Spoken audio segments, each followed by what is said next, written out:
Hello students, in my last video I told you who was Mahendra, who was Ishwaran and what was the work Mahendra used to do and what was the work of Ishwaran.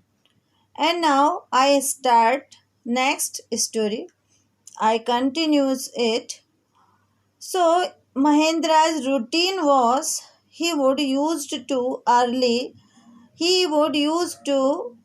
get up early in the morning and leave for work after having his breakfast, and he used to take with him home prepared, we can say, meal also with him for lunch. And after he had gone to his workplace, meanwhile Ishwaran used to clean up the shed, clean up the house they lived in. He used to wash his clothes, and after completing his work, he used to take a very comfortable bath. Okay, comfortably he used to take bath. He used to use several, means many buckets, and he used to pour water on his head. And during this bath, he used to do some prayer also. He used to mutter. Mutter means speak slowly. So he used to mutter a prayer also. And after his bath, it was his lunch time then, and he used to eat his lunch. After his lunch, he used to read some books. Okay, it may be a novel, it may be a story, or any other book. And he used to read most of the time popular Tamil thriller. Means maybe he was a Tamil man, that's why he used to read Tamil authors, and most of the time the books he used to read had hundreds of pages, and these kind of books were most of the time thriller. Thriller means full of suspense, full of surprise and adventure, and the imaginative descriptions and narrative flourishes would hold Ishwaran thought.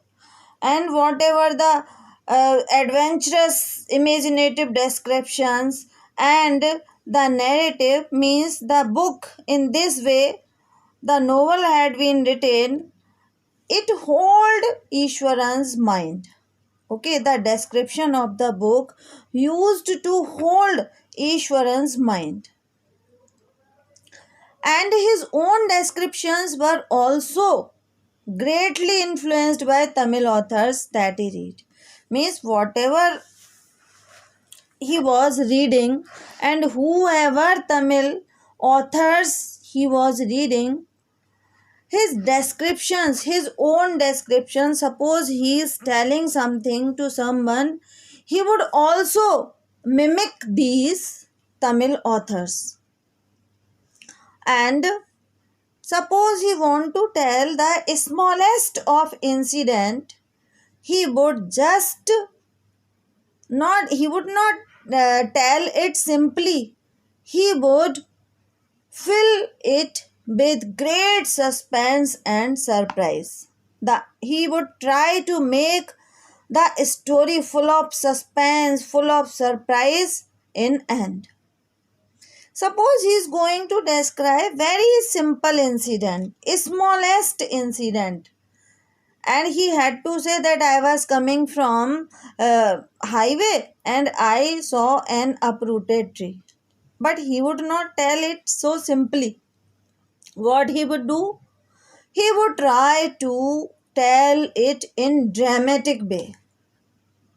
He would make expressions on his face, and with his hand he will also give gestures, and after that he would start speaking about it, and he would describe the road was deserted and I was all alone.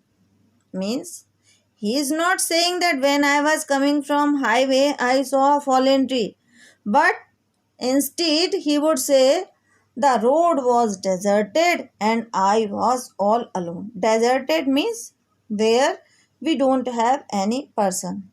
Desert is registan, as we know.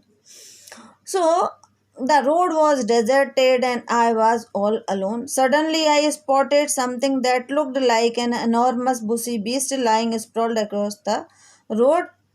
Okay, he would say that the road was deserted and I was all alone. And then I saw something which was very big, which was huge, and maybe it was a bushy means very dangerous beast, and it was lying across the road sprawled means अपने हाथ पैरों को फैलाकर एक भयानक जंगली जानवर road पर पड़ा हुआ था.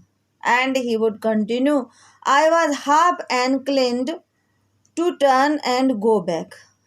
And he would say, I just turned to come back from that place, but I thought I should go and check it. So I came closer, and then I found that it was a fallen tree and its dry branches spread out. Means we can say that the incident was very simple, that he saw a fallen tree from while he was coming from highway, but he is not saying it simply.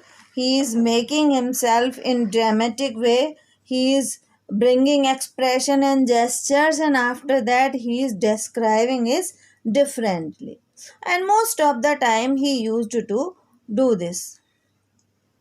But Mahendra's habit was not to have any argument with him. Means he just silently used to listen his dramatic stories, and he would without any criticism just listen them peacefully sitting on his chair without any criticism. Criticism we can say argument. Now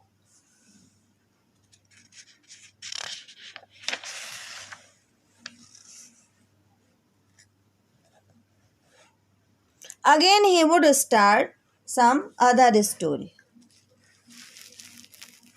and because he used to tell stories in different subject, so this time he was going to explain a story related to elephants. Okay, and he started, the place I come from is famous for timber. Okay, now he is starting another story regarding elephants. And he told that the place he was staying in means his native place is famous for timber. Timber is wood. Okay, forest wood. And he would start, there is a richly wooded forest all around. And he would say that where he is living, where is his residence, his native place, that place is famous for wood, and there is richly wooded forest all around. Means चारों ओर कैसा जंगल है, बहुत सारी लकड़ियों वाला जंगल है. The logs are hauled on the lorries by elephants, and elephant used to keep these big wooden pieces at the lorries. Lorries are carriers, okay, in which the logs are kept and deliver. And then he describes elephant that they are huge bell-fed beast. Beast means animal. And when they turn wild, even the most experienced Mahavat is not able to control them. And he tells that suppose the elephant becomes wild, means suppose he gets angry, it is not possible to control an experienced Mahavat. Mahavat is a person who controls the elephant. So he tells that it is very difficult to control Mahavat also when the elephant gets wild. Okay, the Mahavat also cannot control them. And after the prologue introduction, Ishwaran would launch into an elaborate anecdote involving an elephant. Okay, what does he do? He starts the story having the character of an elephant. Thank you.